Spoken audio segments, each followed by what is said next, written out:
Estamos aqui nessa rodada de reuniões temáticas. Primeiramente, agradecer a cada um que está aqui presente, né, representando sua instituição. E o objetivo dessa nossa reunião é apresentar para vocês a situação atual, o status do projeto Plano Estadual de Resíduos Sólidos.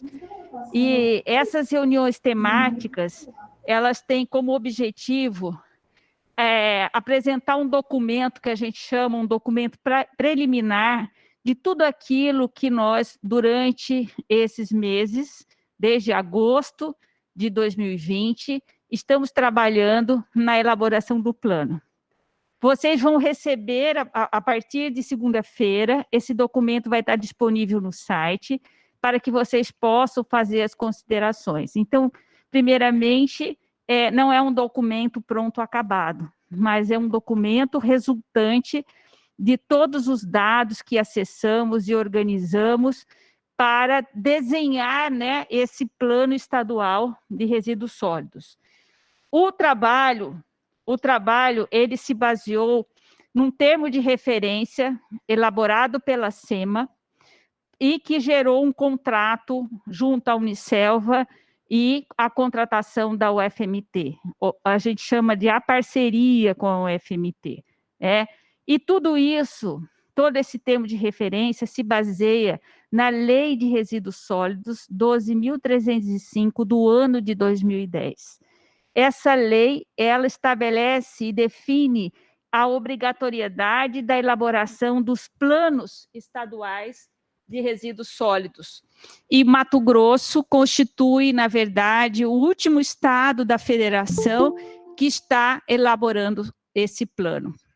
Na verdade, a SEMA já há algum tempo, ela busca elaborar esse plano, contratar empresas para execução, mas nunca foi possível. E após várias tentativas e licitações deserto, a SEMA convidou a universidade a trabalhar com essa elaboração. Isto porque nós, da UFMT, elaboramos os 111 planos municipais de saneamento. E aí a gente quer falar de água, esgoto, resíduos sólidos e drenagem urbana. E agora o Plano Estadual de Resíduos Sólidos, ele amplia a categoria dos resíduos sólidos e entra para todas as outras tipologias, como vocês verão aqui a seguir. O que é esse plano? De acordo com o termo de referência, a universidade ela tinha que elaborar e entregar alguns produtos estes que estamos aqui apresentando para vocês. O primeiro produto elaborado é o Plano de Mobilização Social e Divulgação. É aquele documento norteador que que informa como vai se proceder toda essa elaboração de cada um desses produtos. É o documento que busca envolver a sociedade, as partes interessadas na elaboração desse plano. Esse plano não é um plano da UFMT, não é um plano da SEMA, não é um plano que tem que retratar toda a situação encontrada. A gente sempre fala que é um retrato da situação de resíduos sólidos no estado de Mato Grosso. Então, esse produto Panorama dos Resíduos Sólidos que nós vamos aqui apresentar para vocês, né? Ainda que rapidamente, mas vocês terão a oportunidade de ler esse documento, analisar esse documento e verificar aquilo que pode ser acrescido a esse documento. O outro produto que também será apresentado nesta tarde é o estudo de regionalização e proposição de arranjos intermunicipais. Esse estudo é um produto muito importante, porque nós não podemos pensar as soluções individualizadas para a destinação final do resíduo, só em caso de inviabilidade, como o professor Paulo vai falar um pouquinho aqui à frente. Então, esse estudo vai mostrar como pode ser feito esses arranjos para atendendo aos critérios técnicos de normativa, né? De distância entre as cidades, distância de aeroportos, enfim, existe toda uma normativa que rege onde você pode instalar um aterro. Outro produto, então, esses dois serão apresentados aqui nessa reunião. Outro produto futuro que ainda estamos trabalhando neles é o estudo de prospectiva e escolha de cenário, que é só possível ser feito a partir do momento que eu tenho esse retrato da situação encontrada. Eu não posso planejar aquilo que eu não conheço, eu tenho que conhecer. Então, exatamente, por isso essas reuniões temáticas, nesse momento, ainda de receber essas contribuições. Quanto mais próximo nós conseguimos produzir um documento que retrate a realidade dos diferentes tipos de resíduos e também da situação dos catadores, associações e catadores informais no nosso estado, tanto melhor nós podemos pensar nessa prospecção de cenários e também de estabelecer diretrizes e estratégias para que o plano aconteça. E tudo isso também, e vocês vão ver, outro produto é o banco de dados. Todos esses dados estão sendo armazenados, compilados, de forma que a sociedade, que a SEMA tenha um banco de dados dos seus resíduos, nas suas diferentes tipologias. Para atingir esse objetivo, então, como eu falei, o plano de mobilização social é uma peça fundamental nessa construção. Para isso, nós realizamos várias webinários, todas elas disponíveis no nosso canal do YouTube, PERS-MT, um site que existe, que tudo que a gente faz está ali descrito, inúmeras reuniões, ofícios encaminhados às prefeituras municipais, às entidades, entrevistas e formulários aplicados, tanto para verificar a percepção da população, como também para verificar a situação das associações e catadores, né? Instagram também, as redes sociais. Então, tudo isso, gente, contou com esse projeto de comunicação para que pudéssemos levar para a sociedade aquilo que estava sendo recolhido, trabalhado e devolvemos para essa sociedade e as partes interessadas analisarem. Também é importante a gente destacar que tipo de resíduo que nós estamos falando. Nós estamos falando dos resíduos urbanos, que são esses resíduos que estão no nosso dia a dia, que nós produzimos, né, geramos em nossa casa, no consumo dos alimentos, em todos os processos nossos internos, os resíduos agro-silvopastoris, né, vocês vão ver daqui adiante como um elevado quantitativo, resíduo de construções e demolições, né? Quem não faz reforma, quem não construiu, sabe que produz uma gama muito grande de resíduos, resíduos das nossas indústrias, resíduo dos serviços de saneamento básico, de saúde, de transporte, de mineração. Então, vocês veem que existe uma gama muito grande de tipos de resíduos e cada um deles apresenta uma característica que é diferente, que merece uma atenção e uma destinação adequada, né, para cada uma delas. Por isso é importante conhecermos cada um desses com maior profundidade. Como eu disse, para que pudéssemos elaborar esse documento que a gente está chamando de panorama preliminar, nós entramos, vasculhamos, acessamos uma infinidade de bases de dados dos mais diferentes empresas, institutos, secretarias, base de dados do IBGE, do INDEA, e aqui nesse quadro é possível vocês perceberem os dados utilizados. A gente fez isso para dar uma ideia para vocês de que tudo isso que foi feito se sustentou, foi baseado nessa quantidade de dados que foram consultados. Mas sabemos que existe ainda muito mais e que talvez nós não tivéssemos acesso. Por isso, a importância de vocês lerem esse documento, analisarem, proporem, verificarem, se vocês entendem que atende à realidade, que ele mostra a realidade do nosso Estado. Também, vou voltar aqui só um pouquinho, mas para dizer, aqui na questão dos resíduos da construção civil, nós olhamos todas as ARTs presentes no Conselho Regional de Engenharia e também no CAL de Arquitetura, no Conselho de Arquitetura. Então, foi uma varredura muito grande, em um tempo mínimo, quase que assim, pequeno, para que pudéssemos fazer esse levantamento. Também, bom, diante disso, a gente já tem aqui o desenho de qual é essa situação. Dos 141 municípios do nosso estado, nós temos uma estimativa de geração de resíduos sólidos, 2.756 toneladas por dia. O que significa isso? Eu tenho essa montanha de resíduo que todo dia é gerado e que precisa e vai para alguma destinação final. E qual é, na verdade, essa destinação? Bom, em termos de aterro sanitário, que é uma destinação adequada, ambientalmente correta, nós temos apenas 18% do estado, dos municípios, estão destinando para esse tipo de disposição. E aqui, nessa disposição, aqui, do lado aqui, vocês podem ver os municípios, depois o professor Paulo vai falar mais em detalhe, que tem essa destinação adequada.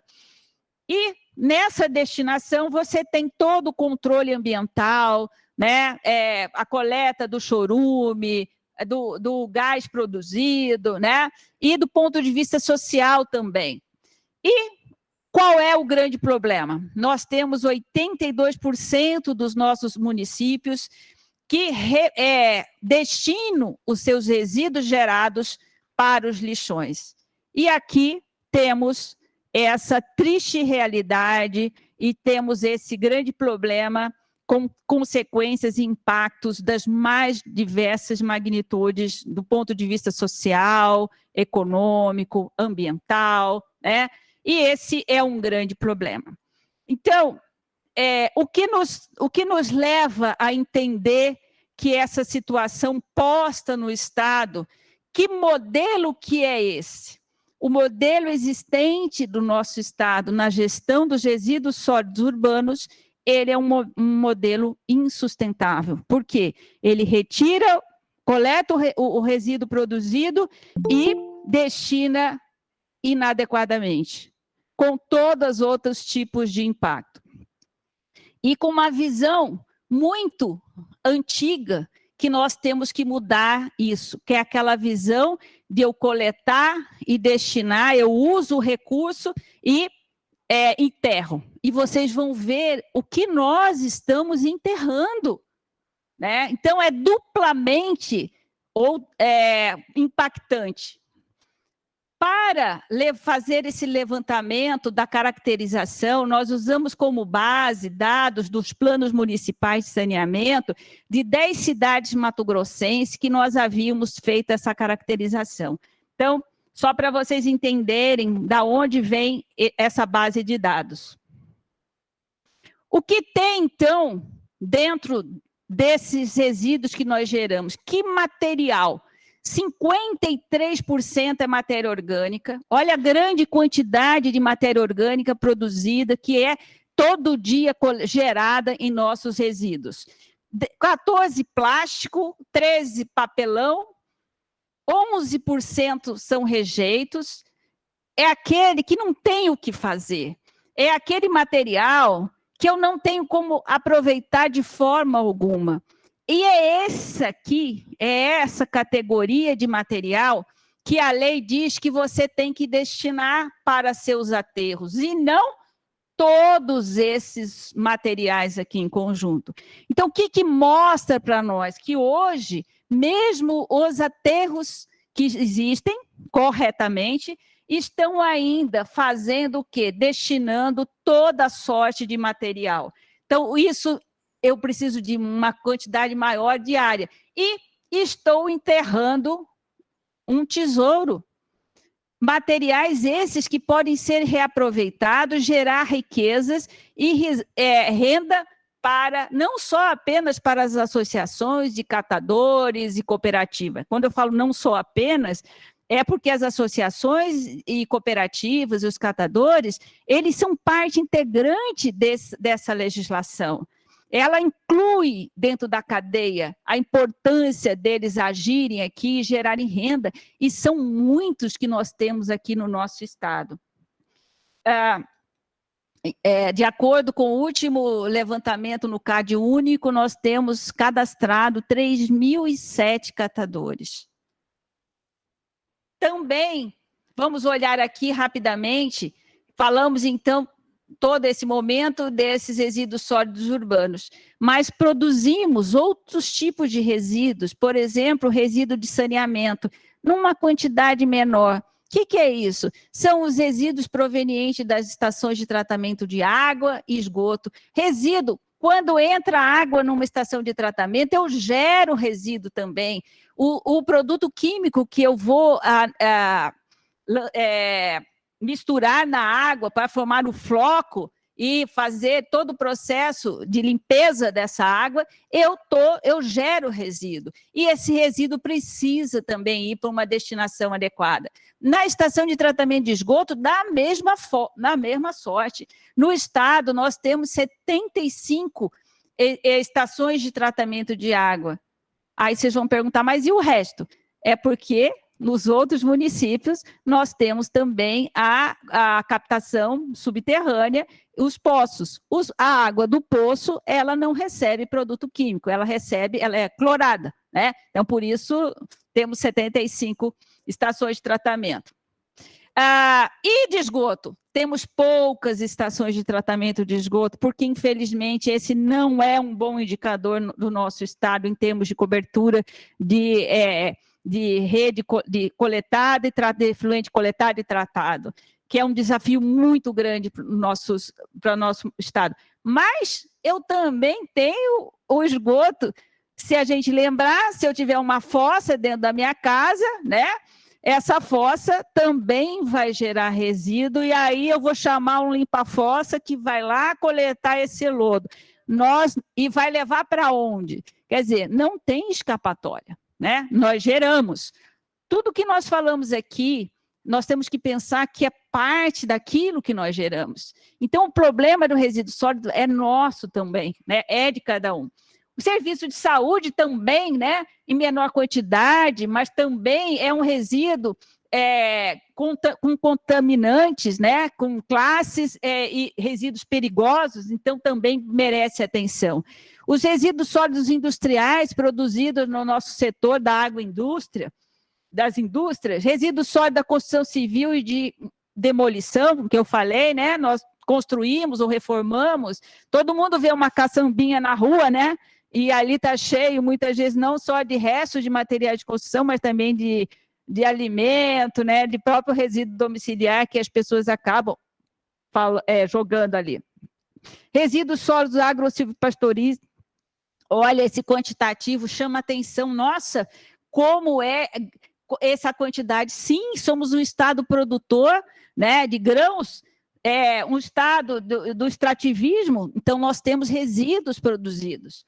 E resíduo sólido da mineração também é um outro tipo de resíduo que muitas vezes passa distante dos nossos olhares, mas é um resíduo muito impactante, né? Nós vimos aí muitos problemas no Brasil sobre isso. Bom, então vocês percebem que nós temos uma quantidade muito grande. E aí a pergunta, está tudo perdido, então não tem o que fazer? Não, gente, tem sim. Dentro da própria legislação, ela traz a logística reversa como um meio, uma forma de articulação para que todos os resíduos gerados das mais diferentes tipologias possam ter sua destinação final adequada, ou reutilizado, entrando na cadeia, ser reutilizado para a produção de outros insumos. E também o plano aborda isso, cada uma dessas tipologias, o que nós temos recolhido no estado de Mato Grosso, quais são esses dados. Bom, eu passo agora para o professor Paulo, que vai falar sobre esse outro produto, que é o estudo de regionalização e proposição de arranjos intermunicipais, né? E com que objetivo? De mostrar para nós uma configuração de como nós podemos articular esses arranjos para dar viabilidade aos nossos resíduos produzidos, né? Então, eu passo um pouquinho para ele aqui. Obrigada. Eliana, obrigado. Eu deixo para você. Ok. Boa tarde a todos. Nós vamos falar, então, sobre essa questão dos arranjos intermunicipais, na verdade, aterros sanitários consorciado entre municípios, de maneira a receber esses rejeitos, como bem disse a professora Eliana.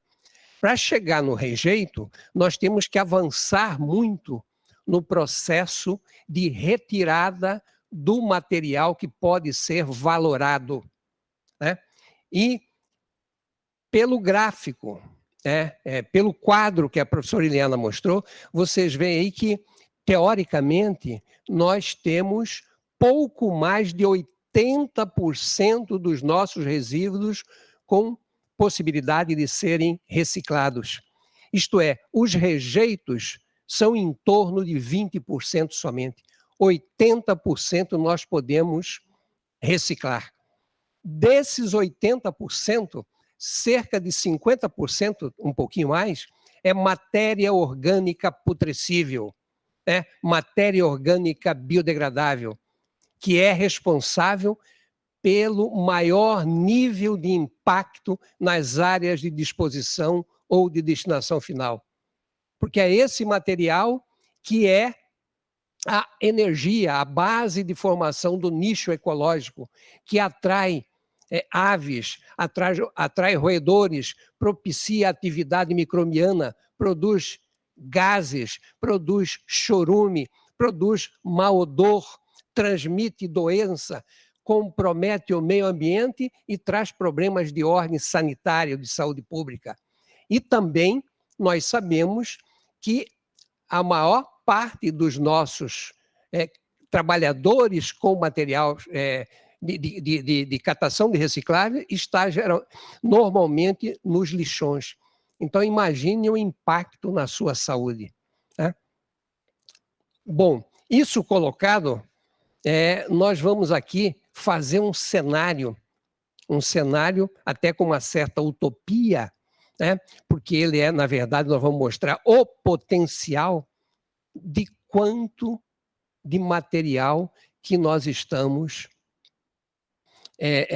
deixando se perder e comprometendo o meio, promovendo impacto, promovendo poluição, né?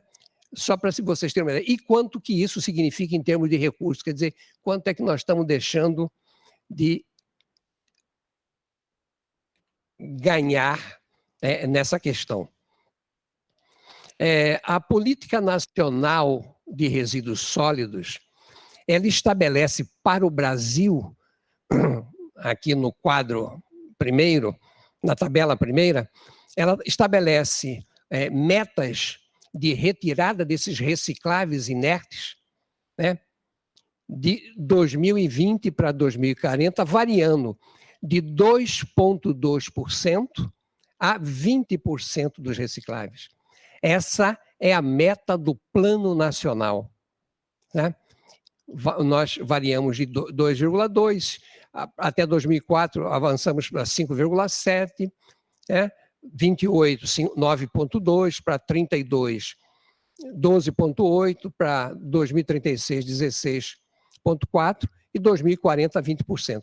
Essa é a meta estabelecida do Plano Nacional. E ela estabelece para o Centro-Oeste uma meta mais tímida, que varia de 1,9 a 14,7. Vocês acabaram de ver que esses recicláveis inertes no nosso estado, eles estão na faixa de pouco mais de 30%. Então, 14,7 é menos da metade, menos de 50% daquilo que nós temos hoje nos nossos resíduos. A gente pode até discutir, rediscutir essas metas propostas pelo Plano Nacional. E 1,9 é hoje o que nós temos em algumas cidades de Mato Grosso. Inclusive, aqui em Cuiabá, nós não retiramos mais do que 2% desse material, né, dos resíduos. Vai ser um grande esforço, né? Vamos precisar avançar. Esse é um desafio que tem que incluir todo mundo, né, dentro daquela questão de responsabilidade compartilhada. Não é só a prefeitura, não é só a indústria, não é só o poder público, somos nós, consumidores também, né? Bom, com esse cenário, a gente resolveu fazer esse cenário de quanto seria esse montante em reais que nós estamos deixando, né, ser lançado a céu aberto ou em aterro sanitário, tá? Então, nós consideramos a produção de 2.800 toneladas dia, é o que nós produzimos hoje em Mato Grosso, geramos hoje de resíduo domiciliar e comercial em Mato Grosso, estabelecemos para plástico, metais, papel e papelão e alumínio, o percentual de cada um deles naquela Constituição que a professora Iliana mostrou, e fizemos esse recorte de 2020 para 2040. A seguir, nós precificamos esses recicláveis, com o custo mínimo e o custo máximo por tonelada daquilo que nós levantamos nos vários questionários que nós aplicamos aqui no estado. Com catadores, com associações e cooperativas.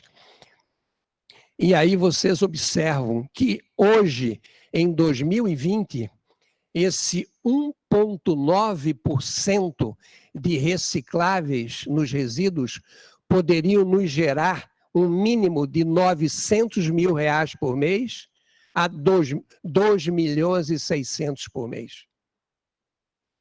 E se nós fôssemos considerar 2040, o 14,7, tá? Nós estaríamos falando, num recurso enterrado, jogado fora, de 7 milhões a 20 milhões de reais. Por mês. Por mês. Valores, né? Por mensais. Certo? Então, realmente, é um número significativo. Nós temos que pensar nisso. É claro que este é um cenário hipotético. Eu estou supondo retirar 2.800 toneladas dias. Mas esse não é um cenário irreal. Nós podemos chegar a isso. Hoje nós estamos nessa fase de 1,9%. Aqui aparece esse número, vocês poderão perguntar, mas nós tiramos hoje isso aqui do resíduo aqui de Mato Grosso? Certamente não, porque nós temos ainda muitos municípios que não têm coleta seletiva, que não têm a retirada desse material, certo? Então, nós podemos avançar nisso e devemos avançar. Mas isso é um cenário do estado todo. Como é que nós colocaríamos isso para a região metropolitana? Fizemos um recorte para a região metropolitana, porque aqui na região metropolitana e os seus municípios circunvizinhos, a gente gera em torno de 1 tonelada por dia. Então, usando do mesmo princípio, como que seria esse recurso que nós estamos esbanjando, jogando fora, né, na região metropolitana. Porque uma coisa é você não reciclar, uma coisa é você não retirar esse resíduo do meio. Mas nós temos que pensar o seguinte, quando nós retiramos um resíduo desse do meio, o ganho não é só com esse custo. O ganho é com todo um processo de economia, de água, de energia, de menor poluição. Para que vocês tenham uma ideia, hoje, no Brasil, todo mundo conhece o sucesso do processo de busca de retirada do alumínio dos resíduos. O alumínio é sucesso absoluto. Por que o alumínio é sucesso absoluto? Porque se eu for retirar 1 tonelada de alumínio a partir da bauxita, eu consumo de energia $1.200. Para mim reciclar 1 tonelada de latinha de alumínio, eu gasto $60. Essa é a diferença. É por isso que existe o mercado. E, em menor proporção, nós temos esse mercado para plástico, nós temos esse mercado para papel, para papelão e para os outros metais, certo? Inclusive, esses metais que aparecem aqui, diferente do alumínio, é o aço, latinhas de aço. Então, fizemos esse recorte para a região metropolitana de Cuiabá e vocês observam aí que nós podemos ter hoje um ganho mensal de 300 mil a 800 mil. Se nós avançarmos nessa retirada de material, e com certeza hoje em Cuiabá, esse mercado existe, é ativo. Por quê? Porque é o que nós estamos retirando dos resíduos hoje em Cuiabá, na faixa aí de 2%. Tá? Mas nós estamos deixando de ganhar aí de 2.200.000 a 6.200.000. Tá? É claro que isso aqui seria 20%. A ideia é a gente avançar mais que 20%. Porque se a gente chegar a 20%, nós ainda estamos deixando nos rejeitos 10% de recicláveis. Né? Então, também aqui na região metropolitana, esse mercado é interessante, certo? E nós podemos, a partir daqui, pensar como é que nós podemos estabelecer um programa de implementação de cooperativas e essas associações em maior número, para que a gente tenha efetividade no programa de reciclagem, claro, com a participação da comunidade. Nós temos bons exemplos no Brasil de sucesso em programas de coleta seletiva em cidades. Nenhum desses bons exemplos deixa de ter uma forte participação da sociedade. Não tem um bom exemplo em que não tem a sociedade participando. É de capital importante. Se não participa, não tem sucesso. E nós fizemos um terceiro cenário, né, para uma cidade, e nós temos muitas dessas cidades em Mato Grosso, que gera 5 toneladas por dia.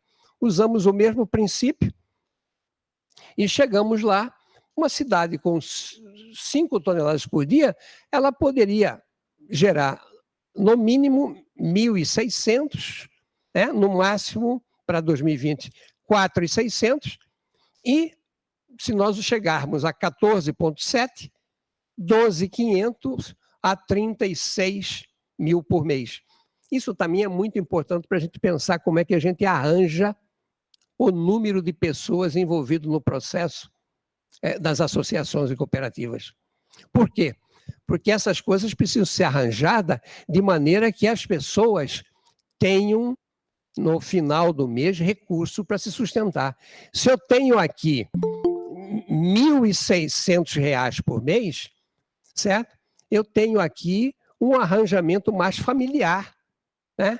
De repente, 1, 2 pessoas, né? Completamente diferente do cenário de Cuiabá. Ok? Então, esse tipo de arranjamento é interessante, a gente tem que fazer em vários municípios do estado. Bem, isso posto, isso, além de dar noção, né, do recurso que nós estamos deixando, né, escorrer pelo ralo, é super importante na programação que nós estamos fazendo de sucesso dos arranjos de aterro sanitários consorciados. Por quê? Porque os aterros só irão funcionar, gente, se nós tivermos a valorização dos resíduos, se nós avançarmos, certo, na retirada dos recicláveis, para que cada vez mais eles recebam somente rejeitos. Né? Nós precisamos, por exemplo, tirar a matéria orgânica biodegradável. Ela é a grande vilã, né? Além dos inertes. Né? Então, primeiro trabalhamos um critério de agregação dos municípios, eu vou comentar com vocês o que foi isso. Mas antes disso eu gostaria de falar sobre essa questão do Estado. O Estado é muito grande, territorialmente falando, 900 mil quilômetros quadrados. E se você for dar uma olhada na distância entre municípios, entre centros urbanos de municípios vizinhos, nós temos aqui não mais que 8 municípios que têm distâncias de centros urbanos menores que 20 quilômetros. O resto todo, os centros urbanos estão mais longe, né, dos municípios sedes. Então, nós temos esse problema de distância. E nós estamos falando em arranjamento de aterro sanitário. Esses aterros consorciados são extremamente vantajosos para o município. Por quê? Porque implica em um menor custo de investimento, um menor custo de operação, um menor custo de manutenção. Você pode também propiciar uma estrutura técnica no aterro de competência. Por quê? Porque a alíquota de cada consorciado, esse custo vai ser rateado, né, pelos municípios. E pode ser, e normalmente rateado em função daquilo que o município coloca lá no aterro, da massa de resíduo que ele contribui para o aterro. Tá? Então, o aterro, além, por exemplo, de você diminuir o número de aterros sanitários, que está...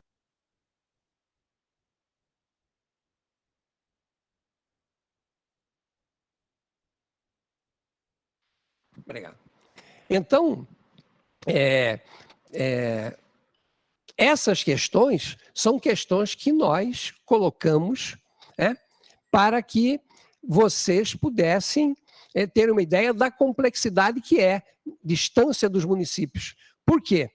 Porque, muito embora tenha essa série de vantagens, se o município estiver muito longe do aterro e tiver que transportar esse resíduo por grande distância, todas essas vantagens podem não compensar o custo de transporte. Então, nesses arranjamentos, nós levamos em conta. Nós trabalhamos com uma distância máxima entre município e sede de aterro de 100 quilômetros para rodovias pavimentadas e de 50 quilômetros para rodovias não pavimentadas. Né? E, com base na lei, estabelecemos, né, para Mato Grosso uma série de restrições que existem da legislação existente, não só estadual como federal. Por exemplo, distância de aeródromos. Aeródromos com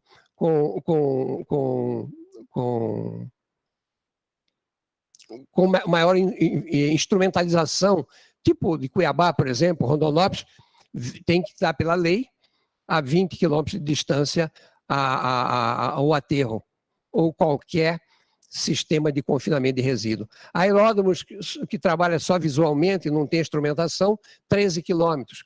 Assentamentos, curso d'água, localidades rurais, rodovias estaduais, federais, terras indígenas, unidades de conservação. Quer dizer, nós trabalhamos todas essas restrições, certo? E elaboramos, né, os nossos estudos. Estou mostrando para vocês aqui não o que a gente elaborou. Aqui são os aterros existentes em Mato Grosso. Hoje nós temos aqui, certo? Sinop, Sorriso, Água Boa, Rondonópolis, Cuiabá com a ressalva de que Cuiabá, o aterro é um aterro, muito embora seja resíduo classe 2, ele é um aterro para resíduos advindo da indústria, né? Cáceres e um consórcio intermunicipal público da nascente do Pantanal, que recebe resíduo de 8 municípios, e o projeto é receber de 13 municípios.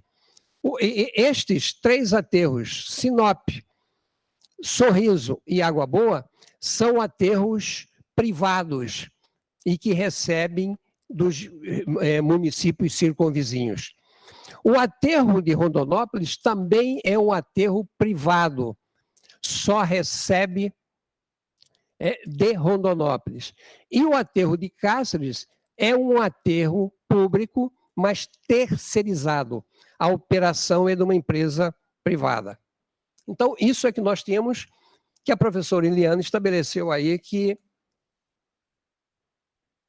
vai para o aterro. Com o inconveniente que aí confinam todo mundo. Quer dizer, orgânicos, putrescíveis, inertes, e esse avanço nós temos que ter.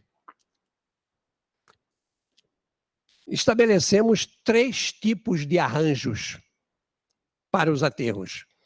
Nós fizemos 17 arranjos, né? Foram feitos em regiões geográficas imediatas de Mato Grosso. Aquela definição que o IBGE tem, divide o estado em 5 regiões intermediárias, certo? E as 5 regiões intermediárias têm 18 regiões imediatas. Usamos porque é aquela base exatamente da dinâmica urbana, da vizinhança, do fluxo, né? Então,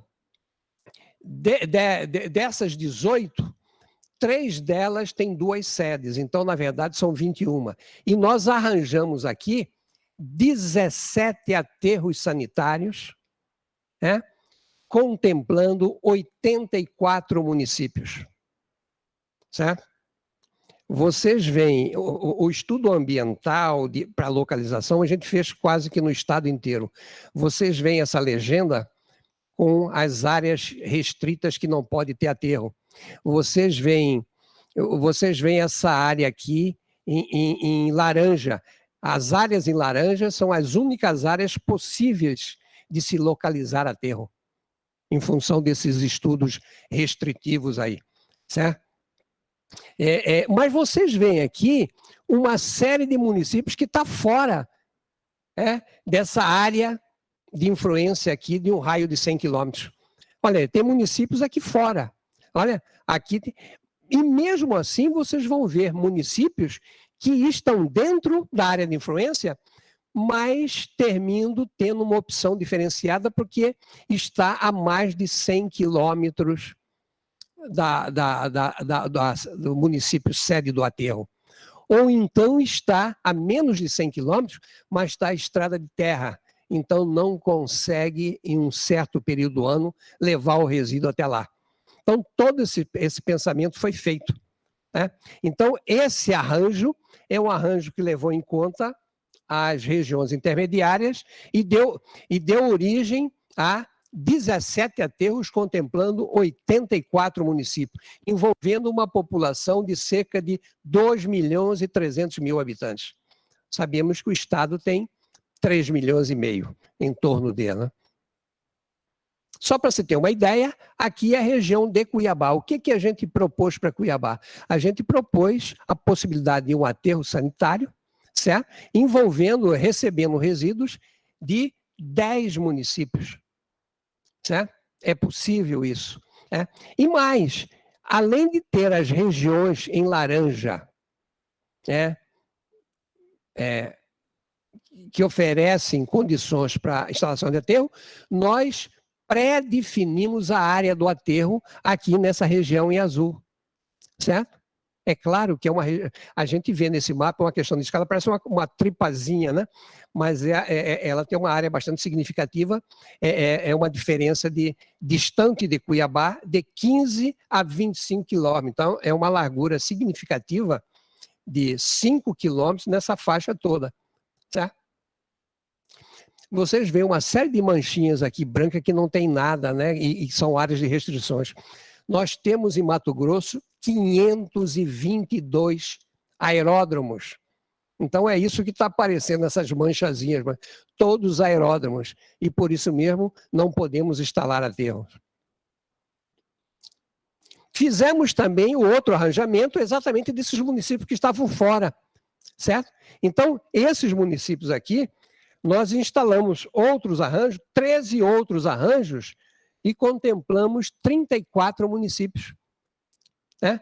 Que às vezes estava até dentro da área de influência, mas não conseguia participar porque fugia da regra de restrição, né? Ou não tinha estrada pavimentada ou estava muito distante.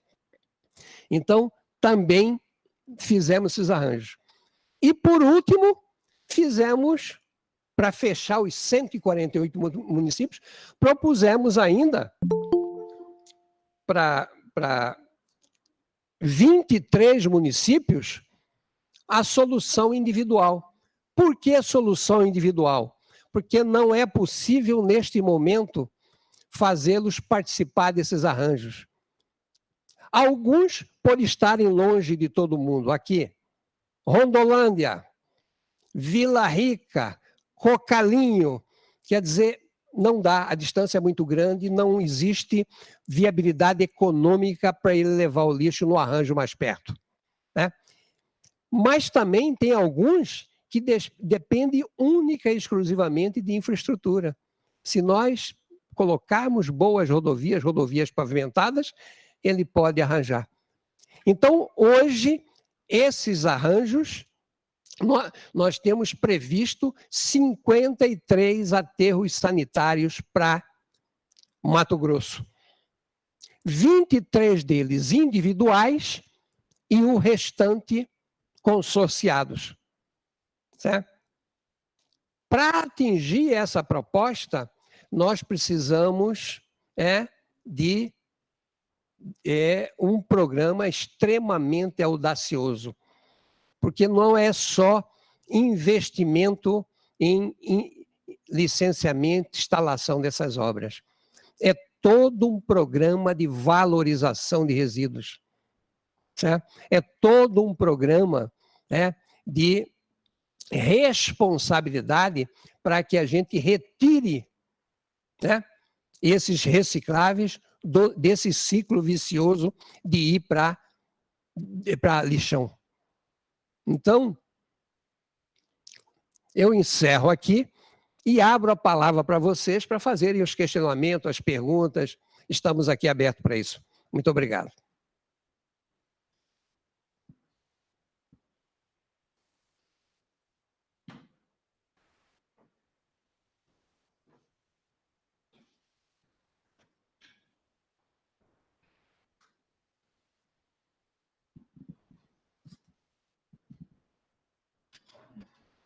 Então, retomando aqui, né, a ideia de fazer essas reuniões temáticas é exatamente mostrar para vocês, assim, o que está sendo desenhado, o que está sendo produzido, a partir dos dados que nós coletamos e utilizando todas as normativas, né, para que a gente tenha a dimensão da complexidade do problema encontrado, da situação encontrada, né? Então, é muito importante que cada instituição aqui presente, e isso não precisa ser agora, porque esse documento será disponibilizado a partir de segunda-feira no nosso site, que vocês leiam esse panorama, se enxergue dentro disso. Eu estou vendo o pessoal de consórcio, né? Se enxergue o seu município dentro desse arranjo. Isto aqui não é uma camisa de força, né? Isso aqui, ele estabelece, permite visualizar. Então, o município, ele pode a partir desse estudo, olhar qual é a conveniência dele, mas tendo como base os dados técnicos, critérios técnicos que já foram levados em consideração. Outro ponto, isso pode ser mudado, como Paulo falou, em função das linhas de acesso, das vias de acesso. Há uma limitação de distância, porque o custo do transporte ele é muito elevado. Então, e hoje, como nós mostramos no início, todo resíduo coletado, produzido, gerado, mesmo aqueles municípios que levam para os seus aterros, levam quase na sua totalidade, o que vai encarecendo muito mais o transporte. Outro ponto que também há necessidade de se pensar, que o modelo que nós usamos hoje no Estado é aquele modelo que o caminhão passa, coleta tudo e dispõe. Os que estão dispondo em aterro, né, ou está dispondo em lixão, mas está colocando tudo. E não é tudo que tem que ser levado. A gente falou lá dos rejeitos, se vocês lembrarem, é um percentual pequeno, que são aqueles materiais que não tem como aproveitar, né? Então, quando a gente olha por o que acontece, você vê que há um modelo praticado, e isso não é só no nosso estado, né? É uma realidade do nosso país, que nós aproveitamos muito pouco, porque a nossa lógica é ao contrário, é a lógica de enterrar e gastar. Se cada município fizer a conta de quanto ele paga para coletar e enterrar o seu resíduo, é muito alto. Nós temos que mudar essa lógica. A lógica é da valorização e só vai para dispor aquela quantidade pequena. Então, assim, a gente chama atenção para esses pontos, inclusive para despertar em cada um representante, nos seus órgãos, essa discussão do seu município. Como que eu faço aqui, né?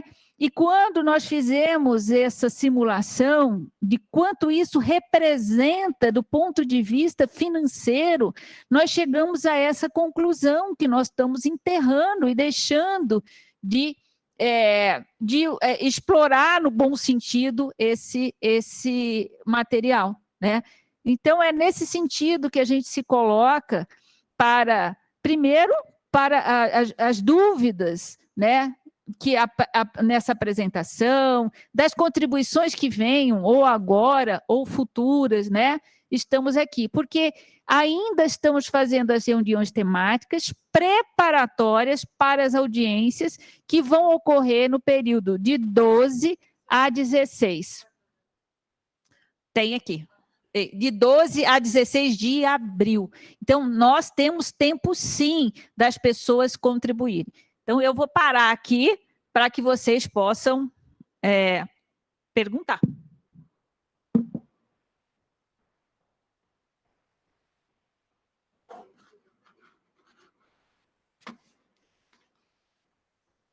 Alguém vai falar? Pode falar, Terezinha. Então, boa tarde a todos. Meu nome é Terezinha, sou funcionária aposentada da Secretaria de Meio Ambiente. Estou em Chapada dos Guimarães, trabalhando no projeto no município da gestão de resíduos sólidos. É um projeto de Chapada sustentável e com a visão dos resíduos sólidos. Também faço parte do E-Clube Rotary Internacional. E o que eu quero chamar a atenção, já que tem vários prefeitos, vereadores, né, que enquanto não tem o aterro sanitário, enquanto Cuiabá não constrói o aterro sanitário, que nós façamos a coleta seletiva. Isso aí é bem claro, gente.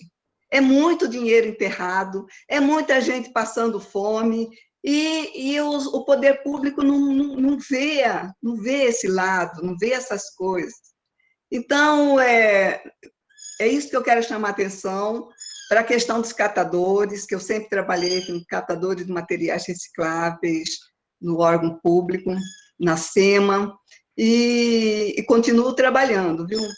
Mas eu quero pedir para os vereadores, os prefeitos que estão participando da live, que chame atenção para esse lado aí, que é para fazer a coleta seletiva, que esse material não seja enterrado, que esse dinheiro não seja enterrado, né? E porque é um custo muito alto. Tem prefeitura que paga para o catador fazer esse trabalho, o catador não está ganhando, o catador está prestando serviço, ele não está ganhando dinheiro de graça, ele está prestando serviço para retirar o material reciclável que vai lá para o lixão, ok? Enquanto que a empresa que faz a coleta dos resíduos e leva o material, enterra no lixão, degradando o meio ambiente, isso aí ganha 3 vezes mais do que o catador. Então, você não está dando nada para o catador, você está pagando um serviço, é o mesmo serviço que você paga para enterrar e degradar o meio ambiente. É isso que eu tenho batido bastante aqui em Chapada, tenho conversado com gestores, agora encontrei um gestor disposto a fazer aqui acontecer essa coleta seletiva em Chapada, e muito obrigada a todos, obrigada por essa oportunidade.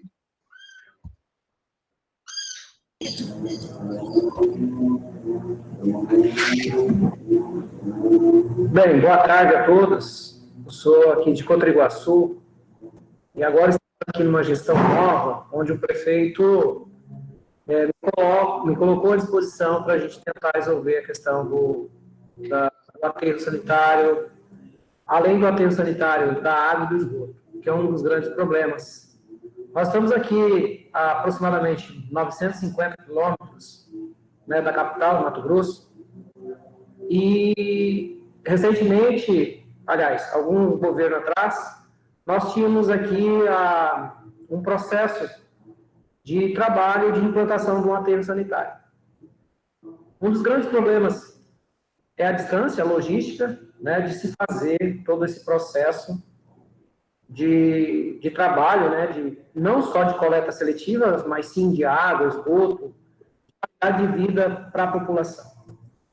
É muito preocupante, né, toda essa política que se criou no país, porque se criou várias leis no qual, né, faria e obrigava todos os municípios ou cidades terem seu aterro sanitário funcionando em pleno vapor. Porém, passamos aí por várias dificuldades, né, políticas nacionais e também municipais e estadual, e nós vemos que não é um problema apenas do setor público, também a população ainda não ainda está preparada, né, apesar do grande impacto ao meio ambiente que a gente tem, que é a questão dos resíduos, seja ele qualquer um dos tipos de resíduos que a gente trabalha, que nós produzimos, na verdade, né? E a minha preocupação aqui, principalmente na região, nessas regiões do estado, que é muito grande e dificultoso, é justamente com a destinação de todos os resíduos, na verdade, seja eles de matéria orgânica, seja ele de metais pesados, sejam eles, né, da indústria no geral, que causam um certo impacto, um grande impacto e gera grandes dificuldades na saúde pública do Brasil, do estado de Mato Grosso. Hoje, eu vejo aqui um grande problema, né? Iniciou aqui um processo de um aterro sanitário. Começou em 2002, 2003, e aqui a região, né, oeste do estado de Mato Grosso, nós temos um processo extremamente complicado, que é o período chuvoso, e esse aterro foi construído, né, realmente buscou-se a criação via centro, né, licenciamento e tudo mais. Mas aqui tem um grande problema, porque além de estar distante, nós temos um solo extremamente complicado de operar, né, pela questão da chuva. Então, eu vejo que temos que avançar, né, nesse programa, temos que, é um grande desafio, eu vejo aí, né, o professor colocando as suas posições, e imenso aí a questão de dinheiro que a gente perde. Nós temos imensos tipos de resíduos, né, que são destinados de forma errada e manuseados, e a população também sem conhecimento. Eu vejo que nós temos que avançar muito nessa política, temos que retomar, fazer com que o governo federal também, né, tenha a sua responsabilidade no financiamento, cofinanciamento para o setor público, juntamente com o setor privado também. Que eu vejo que a grande maioria das empresas, por exemplo, não se preocupam com a destinação final do lixo. E são eles que produzem, né? Porque o consumidor, ele vai lá, consome. Mas cadê, por exemplo, uma política de empresas voltada para fazer a coleta, ou os pontos de coleta já de baterias, por exemplo, os computadores, de televisões, né, que tem inúmeros poluentes de materiais pesados, metais pesados, que causam um grande impacto no solo, e no meio ambiente e na vida nossa. Então, nós temos que avançar não só no meio público, mas também trazer a responsabilidade para todas as empresas, os empresários, né, para todas as entidades, e fortalecer, trazer a comunidade científica cada vez mais presente, aí a universidade fazendo esse papel, né, tem que puxar realmente, nós temos também que participar. Eu sou biólogo, né, também sou formado pela Universidade Federal de Mato Grosso, estou aqui nesse município desde 2004, né, e temos esse grande problema para ser resolvido, e estamos perdendo muito dinheiro, estamos perdendo vida, estamos causando muito impacto ao meio ambiente e também estamos causando um grande impacto na vida pública, né? E na vida de todos os cidadãos. É isso, eu acho que a gente tem, sim, né, fazer essas consultas públicas, as audiências, tomar as posições e provocar, né, os três governos, governo federal, governo estadual e o governo local, para que a gente possa, né, construir uma política séria e consolidar essas propostas em efetividade e ações. Muito obrigado. Eu gostaria de fazer algumas colocações, especialmente para o José Henrique. Né? José Henrique, respondendo a você, a nossa proposta, por exemplo, em relação a Cotriguaçu, aí você vai ter um aterro, a proposta é um aterro para vocês e Juruena, certo? São duas cidades. Né? Essa é a que a gente propôs no arranjamento, naqueles arranjamentos outros, né? Em função exatamente de limitações de incluir municípios, certo? A outra questão que você coloca é essa questão da logística reversa, da responsabilidade dos geradores com os seus resíduos. Você deu o exemplo de baterias, de pilhas. Essa é uma discussão que está na ordem do dia. O governo do Estado, a SEMA, acaba de criar um grupo de trabalho para discutir essa questão, conjuntamente com o Ministério Público, com órgãos de controle e fiscalização e com empresas que trabalham essas questões a nível de Brasil e que tem conhecimento e que tem experiência, e que a gente vai formar vai estabelecer uma grande discussão para propor a solução de alguns gargalos que existem em termos desses resíduos perigosos. A outra questão que você colocou bem, a responsabilidade com o recurso. Eu quero crer que a primeira questão são bons projetos, certo? boas propostas de solução para a gente buscar recurso. E esses recursos terão que vir, sim, do governo federal, certo? Mas o governo estadual vai ter que ter responsabilidade e o governo municipal também, certo? Então, são os três, tá? É como você disse, é cofinanciamentos, né? Coparticipações, né? Então, nós estamos num momento bastante rico para essas discussões. O que a gente espera é que realmente essas coisas ocorram. E aí, os agentes políticos do Estado também têm que incitar esse tipo de discussão, né, e chamar o governo do Estado, né, para essas discussões, porque o plano é um plano de Estado, não é da SEMA, como disse a professora Eliana, não é da Universidade Federal, é um plano de Estado. Nós estamos agora discutindo com a sociedade, mas a hora da implementação, certo? É uma política de Estado. Né? Ok, obrigado, era isso. Eu só queria falar para as pessoas registrarem o nome e a entidade que estão representando no chat, por favor. Eu não vi.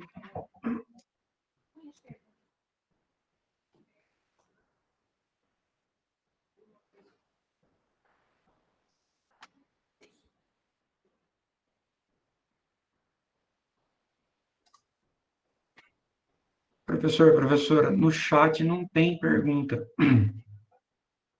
tá? Ainda. Se alguém quisesse também se pronunciar pelo chat, sem problema. Tem algumas colocações aqui que eu acho que merece destaque. Tem algumas colocações aí que eu acho que merecem comentários ali, né? Porto do Gaúcho, sobe um pouquinho, Wesley. Prefeitura de Peixoto do Azevedo. Hélio, eu vou responder ao Hélio. Cadê o Hélio? O Hélio, Porto dos Gaúchos. Isso está no nosso trabalho, tá? E infelizmente, não é só Porto do Gaúcho. Porto do Gaúcho leva para Primaverinha, 281 quilômetros. Aí eu pergunto, quanto custa isso para Porto do Gaúcho? Será que não seria mais interessante uma solução individual? Seria interessante num rearranjamento de um novo consórcio? Então, Porto dos Gaúchos, na proposta nossa, que está em discussão, está rearranjado para uma solução que não fique tão distante assim. Eu comentei com vocês que a nossa distância máxima é 100 quilômetros por rodovia pavimentada, né? Isso, se Porto dos Gaúchos estiver transportando para Primaverinha todo o resíduo gerado, eles devem estar com uma folha de pagamento para transporte extremamente significativa.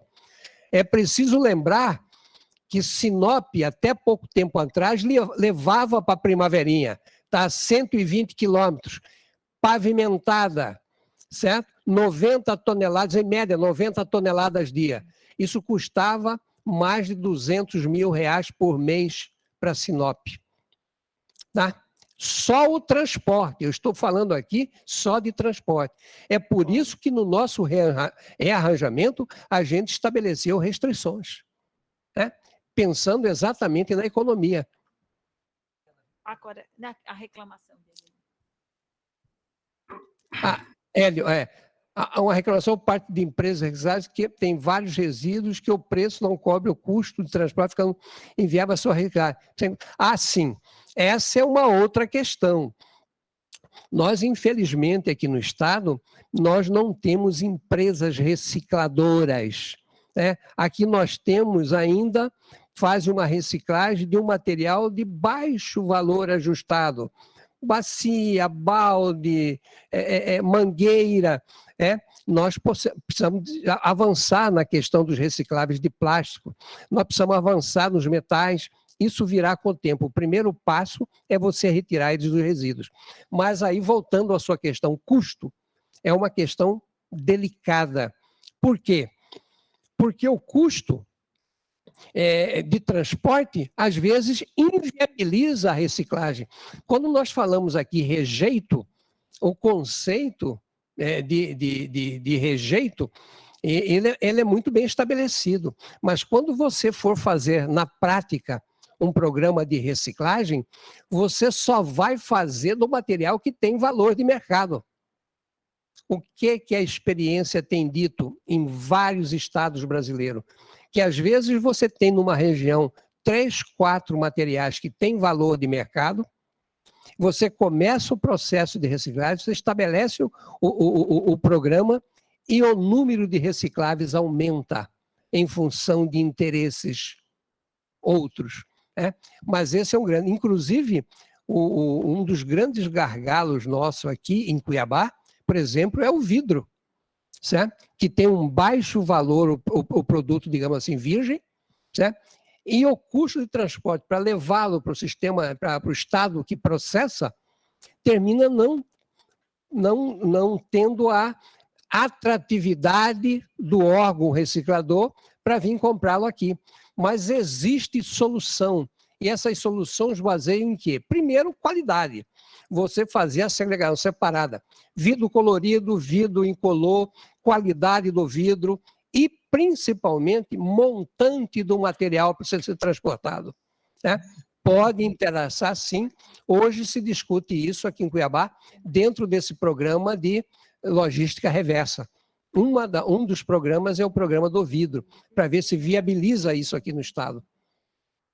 A pergunta ali, dentro dos arranjos.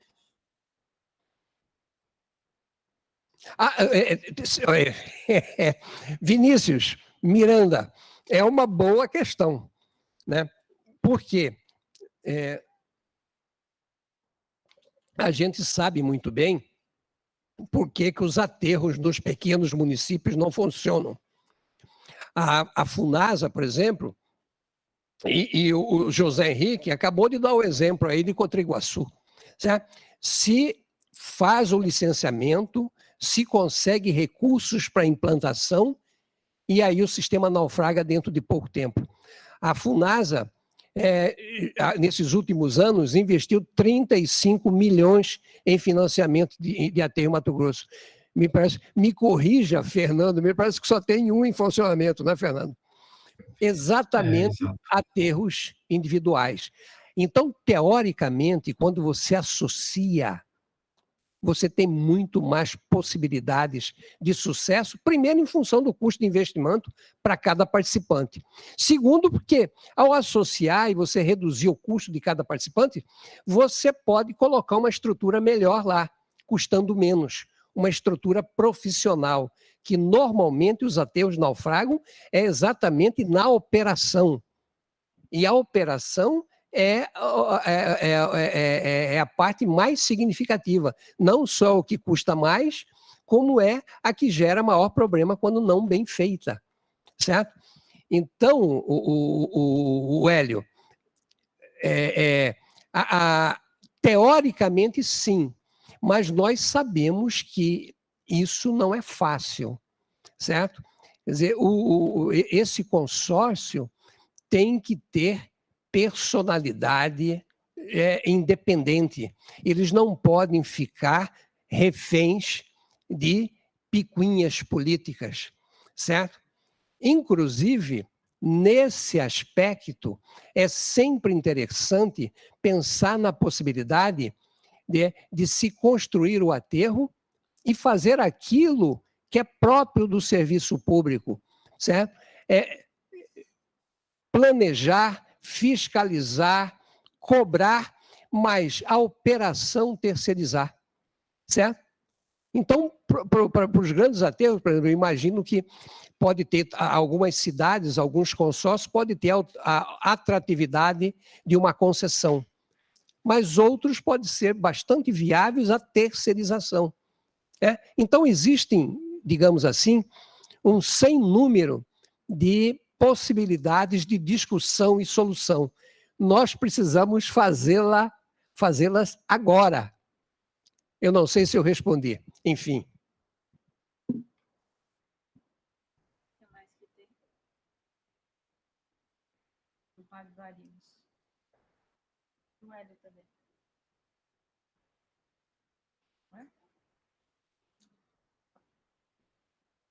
Pode responder.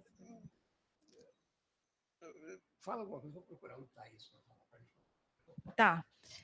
Também é importante aqui destacar que, tendo esse planejamento, tendo esses arranjos, é possível para o governo do Estado fazer o seu planejamento e até a questão de investimento. A lei de resíduos sólidos, ela é do ano de 2010. A nova lei, o novo marco regulatório de saneamento de 2020, ela traz como forma de equacionar os problemas a regionalização.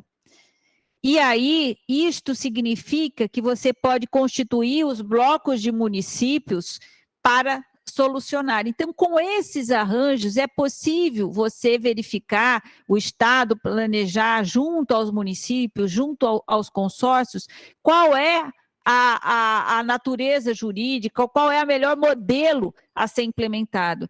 Então, o objetivo do plano é trazer, é ilustrar para que todo mundo consiga enxergar o que acontece, qual é a nossa realidade.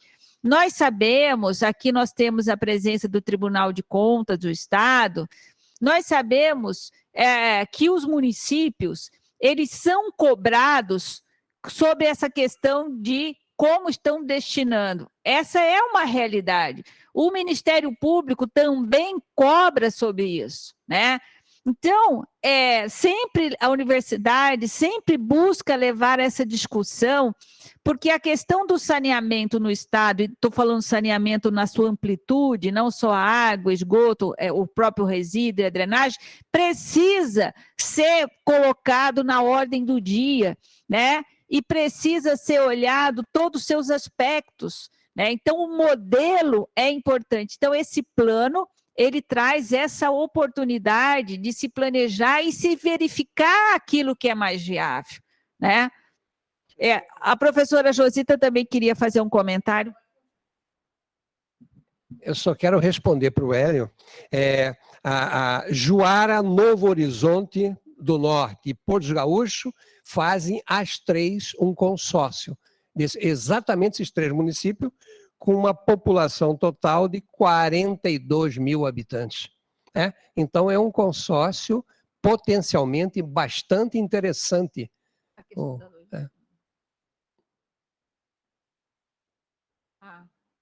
Essa do catador. Quer você falar do catador, José?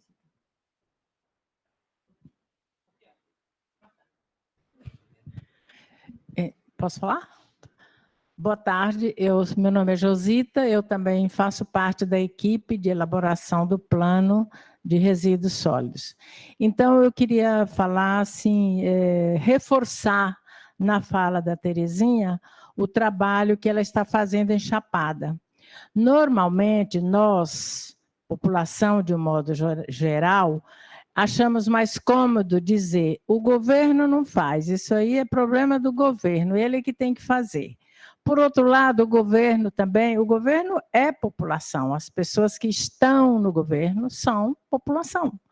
Quando elas assumem o papel de população, ela se vê amarrada diante de burocracias, recursos e política mesmo, e às vezes até, desculpa, picuinhas também.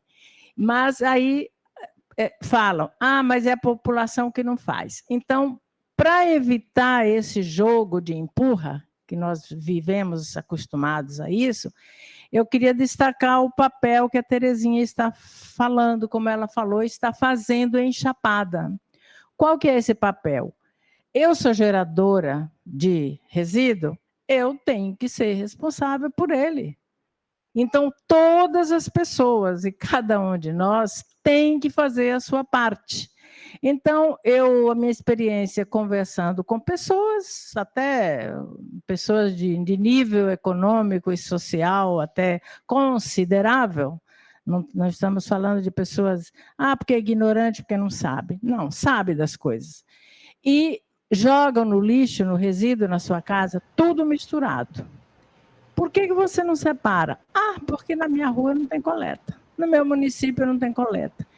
E eu aprendi isso já muitos anos atrás, em São Paulo. Eu achava estranho as pessoas separarem o lixo. Como isso? Em Cuiabá não tem isso. Há 20 anos atrás, aqui nem quase se falava nisso. E daí eu comecei a entender. A pessoa dizia para mim assim, se na sua cidade não tem a coleta seletiva, não tem problema. Você pode fazer na sua casa. Fazendo isso, você está adquirindo um hábito, mudando a sua atitude.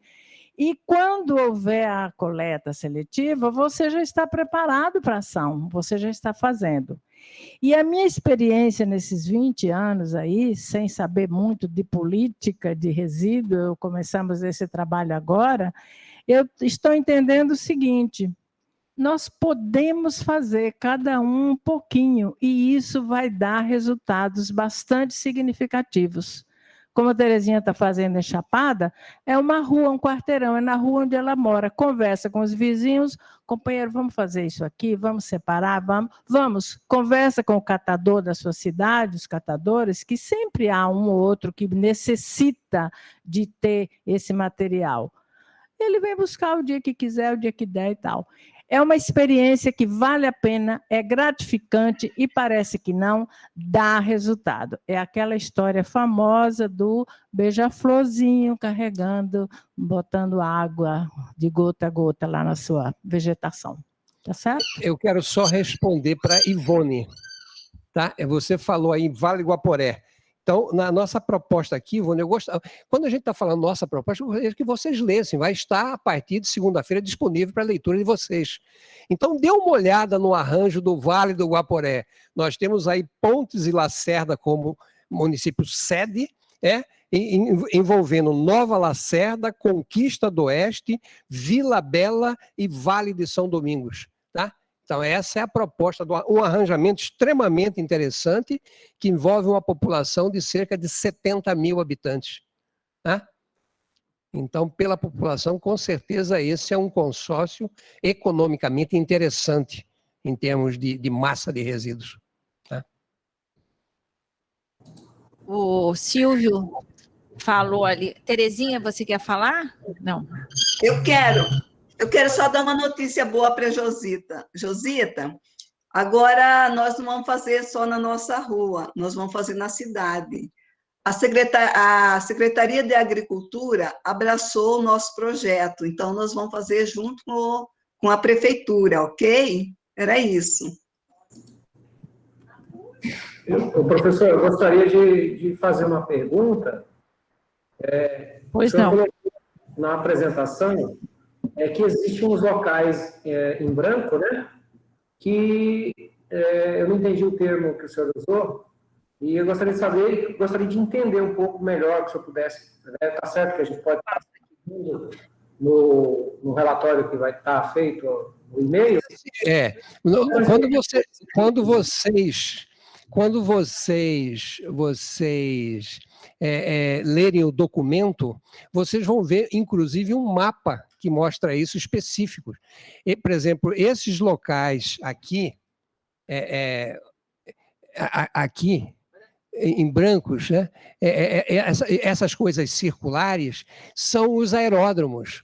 Nós temos aqui registrado na ANAC, em Mato Grosso, 522 aeródromos. Então, a gente tem que excluir essa área de análise, porque ali eu não posso estabelecer um aterro. Então, todas essas áreas que não são amarela são áreas que têm restrições ambientais, certo? As áreas amarelas são aonde podem ocorrer. As áreas amarelas são aonde pode ocorrer, certo? Aterro sanitário. As outras áreas sofrem restrições. E esta área aqui, azulzinha, essas duas linguazinhas, são as áreas propostas para esta região sede. Tá? Só mais uma pergunta, na verdade, uma pergunta não, um questionamento. Contribuação foi colocado um aterro sanitário e onde ele foge das regras, né, digamos assim, ambientais, referente à questão de água, a questão da distância do aeroporto, da distância da cidade, né? Então, eu não consigo entender como que Contra Iguaçu conseguiu, né, o licenciamento do aterro sanitário lá atrás. Claro, agora não conseguiu o processo da licença, da renovação da licença de operação. Está em processo. Mas ele encontra-se em um local extremamente com todas essas prerrogativas negativas para ser, né, caracterizado as licenças. Bem, aí a resposta é da SEMA, não somos nós. Professor, essa pergunta foi na época em que eu era coordenadora. Tudo bom, José Henrique? Na época que o Contra Iguaçu requereu a licença, nós detectamos a proximidade do aterro sanitário e procuramos a ANAC. Isso aconteceu com mais 2 ou 3 municípios, Alto Taquari, se eu não me engano, Cáceres, e em conversação com a ANAC, eles fizeram tipo um roteiro, um checklist, para que nós apresentássemos aquelas questões. Nesse checklist tinham os itens sobre a responsabilidade da SEMA e outros do município. E tinha um estudo também sobre a questão, um diagnóstico breve sobre a avifauna na região. E todos os documentos, inclusive técnicos, que foram solicitados pela ANAC na época, foram encaminhados e eles permitiram o licenciamento, deve estar dentro do processo, inclusive esse parecer da ANAC, no qual eles liberaram, considerando a questão de pouso e decolagem do aeroporto. Então, de acordo com a análise que eles fizeram, mesmo estando na asa do aeroporto, do aeródromo, que é a área de segurança aeroportuária, eles avaliaram que seria possível pouso e decolagem, visto os ângulos lá, que ele, como eu disse, eu não sei te dizer exatamente quais foram os critérios, né? Mas eles usaram os critérios da aviação para dar um parecer favorável, dizendo que nós poderíamos liberar essa licença. Frente a isso e a outras questões técnicas, a SEMA não se opôs e emitiu, então, a licença para a implantação do equipamento lá em Contra Iguaçu. Solange... José Henrique, eu só queria fazer uma colocação sob pena de ser mal interpretado. Quando a gente estabelece a área, e isso são em todos os arranjos, viu? Aquelas áreas em azuis são as áreas indicadas, mas se você levar em conta a escala do mapa, você vai ver ali que é uma grande área, certo? Para que você tenha a oportunidade de fazer os estudos de geotecnia, certo? Porque de corpos hídricos já foi feito, você tem lá. Mas a geotecnia, altura de lençol freático, permeabilidade do solo, topografia, né? Aí você vai ter que fazer as alternativas dentro dessas línguas que estão aí em azul, ok? Porque aí já, inclusive, leva em conta custo de área. Em alguma região, o custo é muito significativo. Então, a gente deu essa oportunidade de uma grande área indicada para que dali saia, certo, a alternativa, digamos assim, de localização. Era só isso, sob pena de ser mal interpretado. Obrigado. Não, só fazendo uma correção, eu estou acessando pelo nome de José Henrique, mas na verdade não, é só a conta, tá? O meu nome é Jaciélio Nascimento Eufrásio, tá? Mas eu represento a Prefeitura Municipal de Foz do Iguaçu, sou biólogo, tá? Hoje estou respondendo pela água, esgoto e aterro sanitário, né, do município. E Solange, a minha pergunta, Solange, referente à questão do aterro sanitário, de água e de esgoto, né, me deu essa pergunta e essas dúvidas referente à questão, assim, porque Foz do Iguaçu, né, ele está sendo, agora, eu não sei, o novo prefeito chamou e pediu para que a gente pudesse, né, fazer um estudo.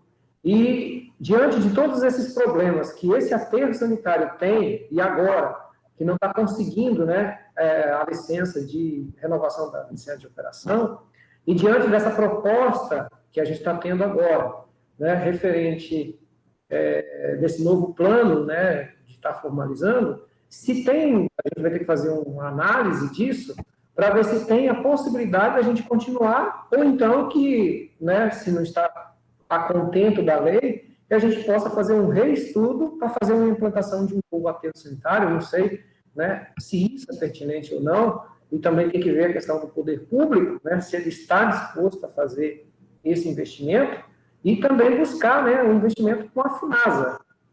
Então, não vejo, talvez aí é necessário, né, talvez uma grande discussão, e que a gente tem que levar isso, né, nesse plano, né, para que não ocorra, talvez, alguns erros que ocorreram aqui no município. Eu posso iniciar uma fala, depois o Fernando continua, por o caso. Eu não me lembro mais a data do licenciamento. Eu me lembro do fato. Mas, como já se passaram alguns anos e nós tivemos alterações em legislação e normas técnicas, e o município não tendo a licença e o processo volte por solicitação do município para renovação, depois que ele perdeu uma licença, ele pede a renovação, vai depender da análise frente a todas essas questões que eu disse para você, de novas situações, como nova legislação, novas questões técnicas, e aí a SEMA é que vai informar sobre isso. Ok? Não é o fato de lá no passado ter tido licença, ter perdido essa licença, e, de repente, depois, mais tarde, no novo requerimento, vai ser feita a nova análise. Já houve caso da gente ter liberado uma licença, depois de alguns anos dessa licença estar vencida, foi feita uma reanálise a pedido da prefeitura.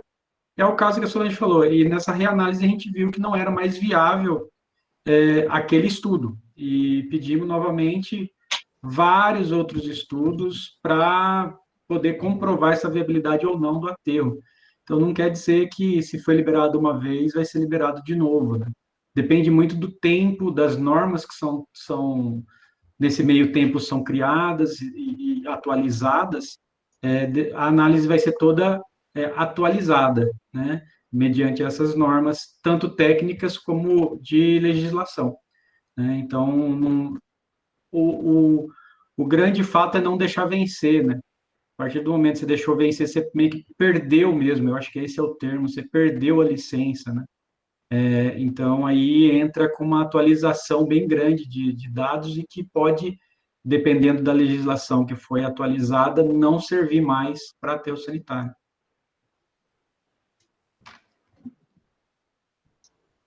Eu quero responder a pergunta aqui, a preocupação do Silvio. Silvio, é exatamente isso.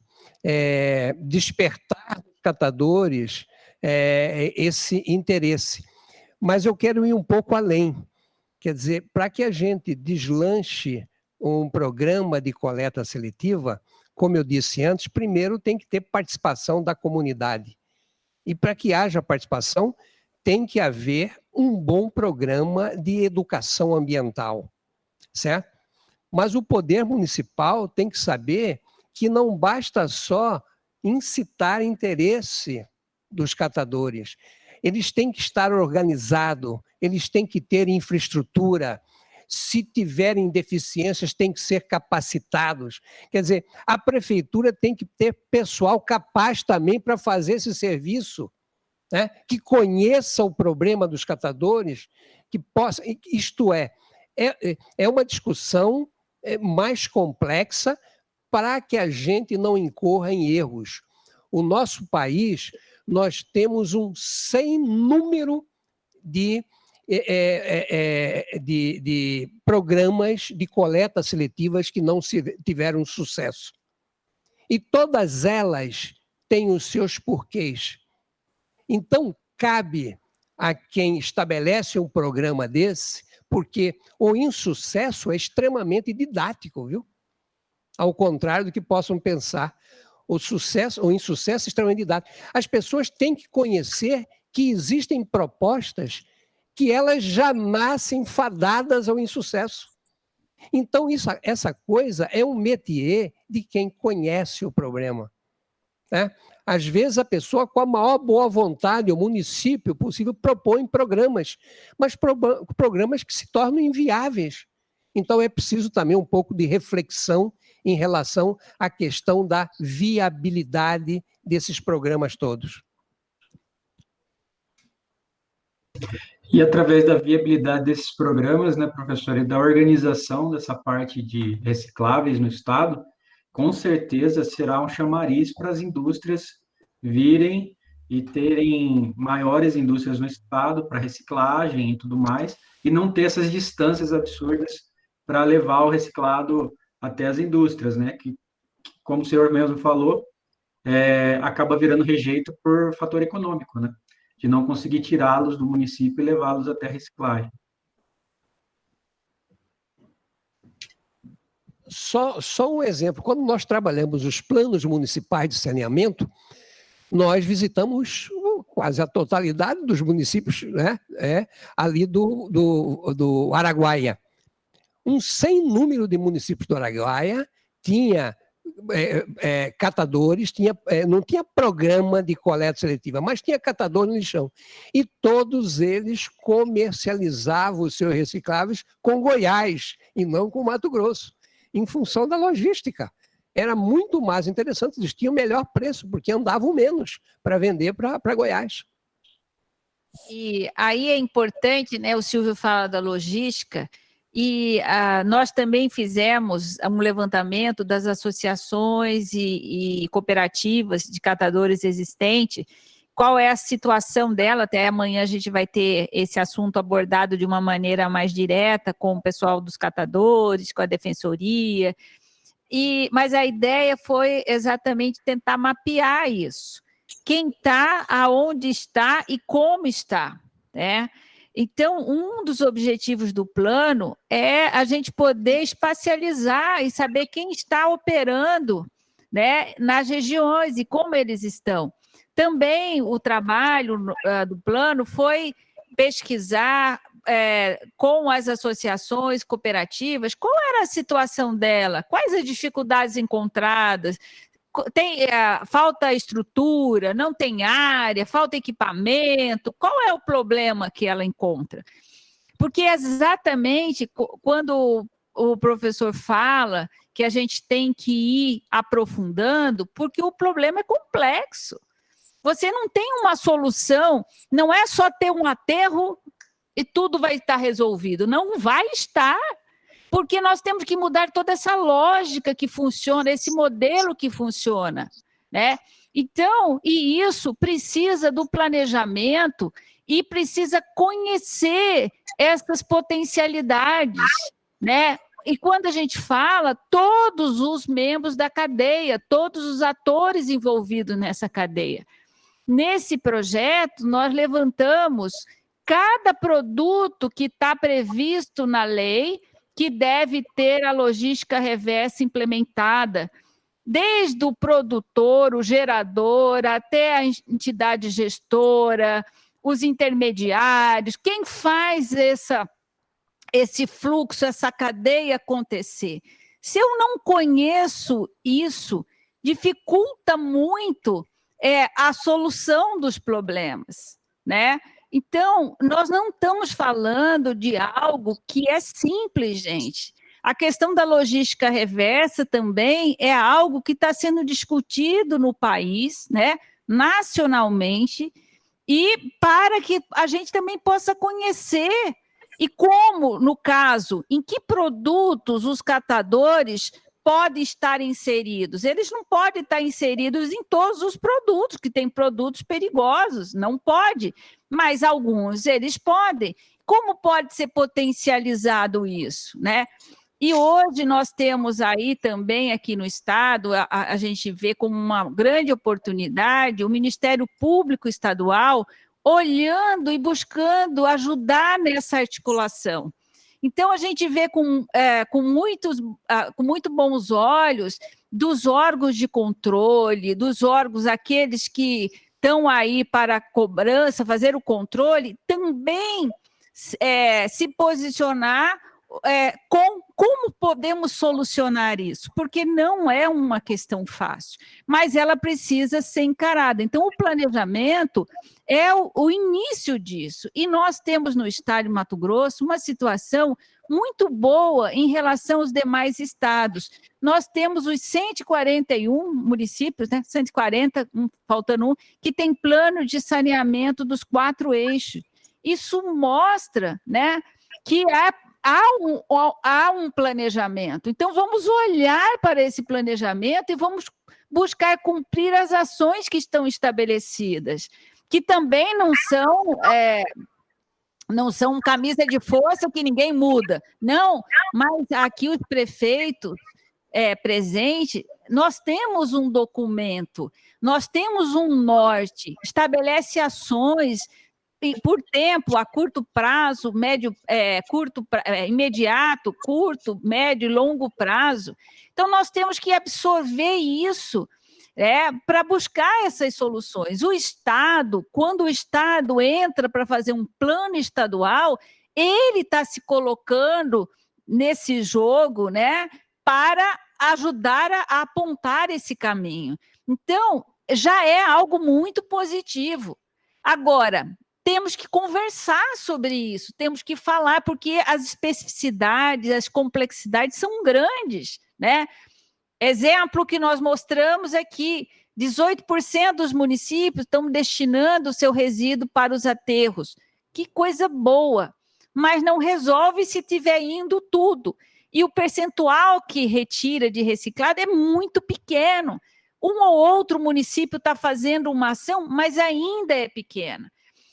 Outro ponto, a qualidade do produto que a gente retira. A professora Josita falou, vamos separar, a Terezinha está lá enchapada. Poxa, às vezes, se eu misturo o papelão com o resto de comida, eu comprometo a qualidade desse produto, né? Então, assim, da nossa parte, todos nós, não tem aqui ninguém que está livre disso. Isso é algo para todos. Nós não temos uma atitude proativa, né? Porque dá trabalho separar, né? Na nossa casa, volta para sua casa hoje e olha como que está lá. Dá trabalho, claro que dá, né? Então, eu vejo que esse é um assunto que, assim, nós temos que evoluir, e este aqui é o momento inicial desse pontapé que nós estamos conversando sobre o plano. Por isso, precisamos ouvir as partes. Quando você fala da questão, né, da questão dos catadores, eu acho muito louvável. Aqui está tendo um rapaz, né, que ele está fazendo a coleta de materiais como ferro, latas, alumínio, etc. e tal. E uma das grandes dificuldades que ele tem, né, é justamente a questão do preço, para que ele, né, mande isso. Na verdade, ele tem ido em Cuiabá, o nome dele é José Carlos, né, José Carlos. Ele faz esse trabalho, coleta, tem diminuído bastante aqui no município, só que ele reclama, né, justamente, é o preço, o custo, o professor falou disso, né, o custo para ele estar levando ou vindo buscar aqui. Ele paga de frete, ele me falou esses dias, a gente estava conversando, que eu queria implantar, né, ou levar uma nova política de coleta seletiva, ou pelo menos começar a fomentar isso, ou provocar essa discussão junto à sociedade. E ele disse que o custo é muito oneroso. Por exemplo, ele fecha uma carga, né, de não sei quantas toneladas lá.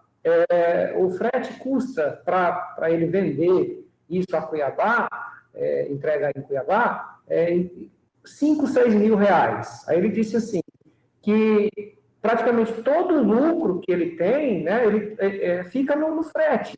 Então, é necessário que a gente faça uma discussão junto ao Ministério Público, junto às políticas nacionais, para a gente poder incentivar as pessoas, né, principalmente aqui nesses municípios e cidades muito mais longas, né, difícil acesso e longe, e até a questão, tem parte de asfalto, tem parte sem asfalto, fica muito oneroso para a gente fazer esse trabalho, né, e para uma associação, ou para um catador, ou para um grupo de catadores, é praticamente inviável para que ele faça esse trabalho, né?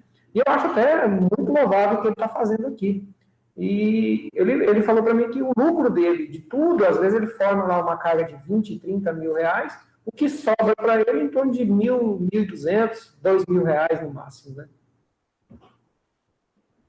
Isso porque ele está sozinho, né? E por isso que a gente precisa identificar quem está, aonde está, o que está fazendo para melhorar essa logística, né?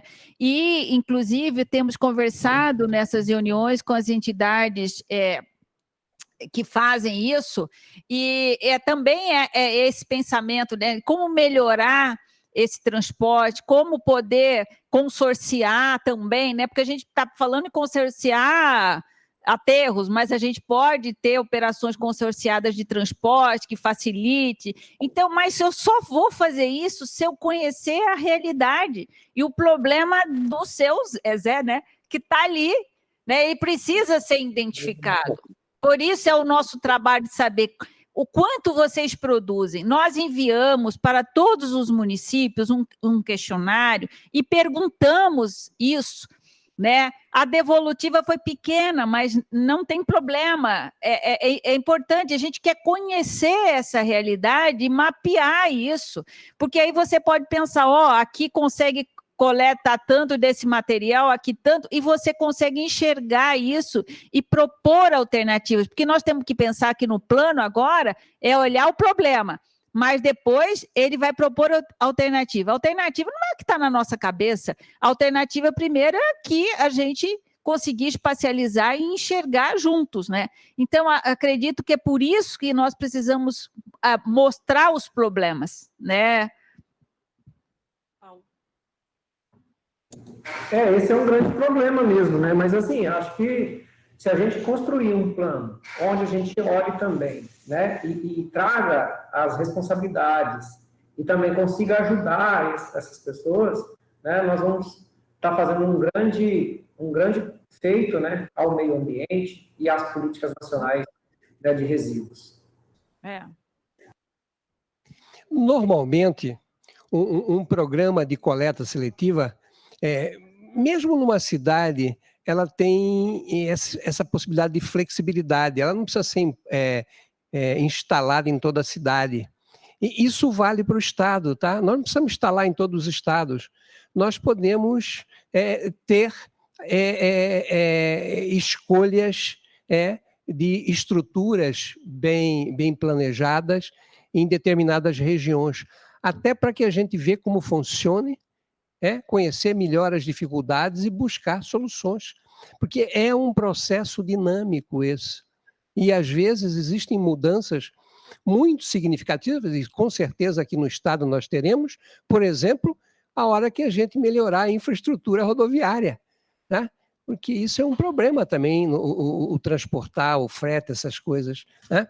essas questões de parcerias com retorno de carga, de meia carga, quer dizer, existe uma série de possibilidades. O cara não vai mandar uma carga só para ele, ele vem numa parceria de complementação que ele pode ter um custo melhor, né? Enfim, buscar soluções. Nós lembramos aqui, nós participamos de uma reunião também essa semana com o Ministério Público, com a empresa Eu Reciclo e com o pessoal de Mato Grosso do Sul. Só um minutinho. E eles deram um exemplo muito interessante, eu acho que era aqui da UANA, né? De um senhor que tinha, assim, uma montanha de vidro na casa dele, que ele catava, estava quase sucumbindo no meio do vidro, e com esse trabalho dessa empresa, de repente ele conseguiu viabilizar, né? E ele conseguiu aí desovar todo o vidro dele, e hoje eles estão fazendo esse trabalho no Mato Grosso do Sul, que tem sido um exemplo muito, uma prática muito proativa que a gente pode se aproximar dessa articulação. E lá, tanto o Tribunal de Contas do Estado, o Ministério Público do Estado, a Secretaria de Fazenda, isso eles colocaram muito. Mato Grosso do Sul está tendo uma experiência muito interessante, que vale muito olharmos para essa experiência, porque exatamente isso que você falou aí, e o vidro é um caso, né, específico, o valor do vidro é mínimo para ser negociado, e eles estão conseguindo fazer isso. Mas o Estado do Mato Grosso do Sul, ele entrou nesse jogo, né, no sentido de estar comprando essa questão da logística, né? E é exatamente isso, lá o Tribunal de Contas, o Ministério Público, todos estão articulados.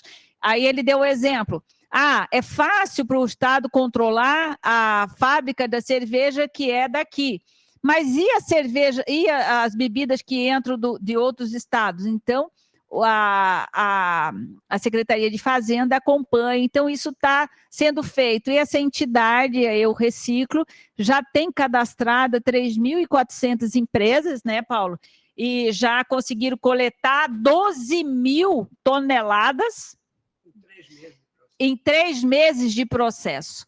E quanto de valor? 1.500.000. Então, é assim, muito animadora essa situação, né? Então, é isso que a gente precisa aprender com o que está dando certo, né?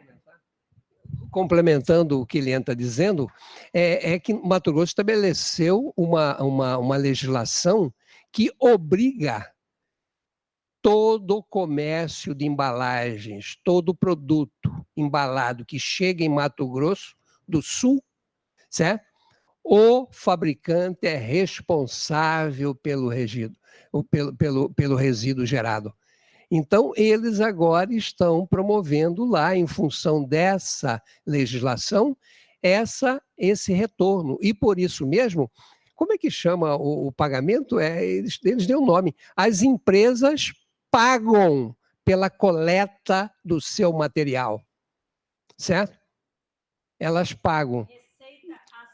Receita acessória, está entendendo? É exatamente aquele compromisso da empresa que está na lei.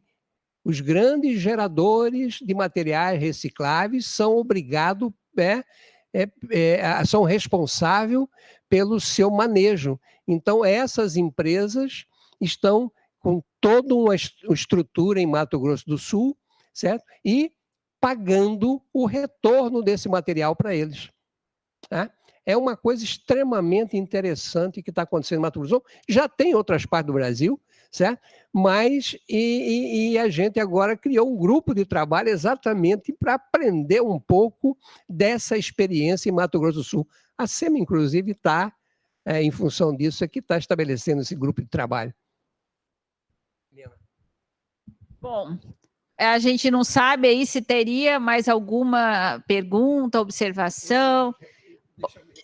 Eu queria dar uma sugestão, professora, falar sobre os questionários que estão lá no site, sobre a visita no site, os ofícios que foram encaminhados da prefeitura, ainda podem ser respondidos, né, para os municípios aderirem. Exatamente, né? Nós mandamos, no site tem os questionários para a população falar um pouco disso, como ela lida com a questão dos resíduos sólidos, o que ela faz, o que ela espera, né? A percepção desse problema. Também nós enviamos para cada município os questionários, a professora Josita Jacobina tem sido incansáveis aqui, e a Ana, nossa bolsista, de contactar todas as prefeituras, as secretarias, mesmo após a nova eleição, né, que mudaram os gestores. Temos os termos de adesão também encaminhados, e se alguém tiver algum problema de que não recebeu, pode falar conosco, mas o que é o termo de adesão? É um instrumento que o projeto estabeleceu para ter um representante do seu município para falar conosco, falar os problemas que vocês têm, falar do que precisa ser inserido desse plano, e nós só temos 24 termos de adesão. Então, a gente fica assim... 24 municípios que aderiram ao projeto, e aderir no sentido de que de permitir essa troca, essa é a adesão, né? O que eu tenho que fazer?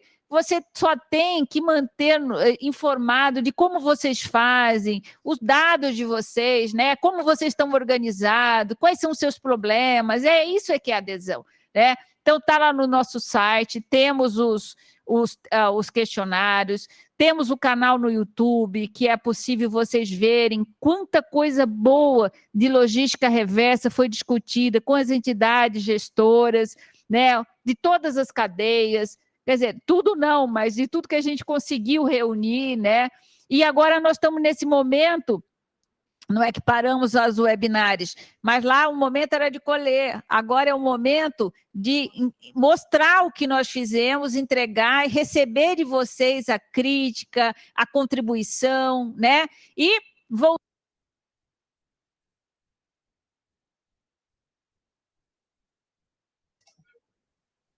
Consolidado, né? Então, é exatamente isso. E no mais aqui nos colocarem à disposição, né? Temos aquela agenda ali, temos a agenda das datas,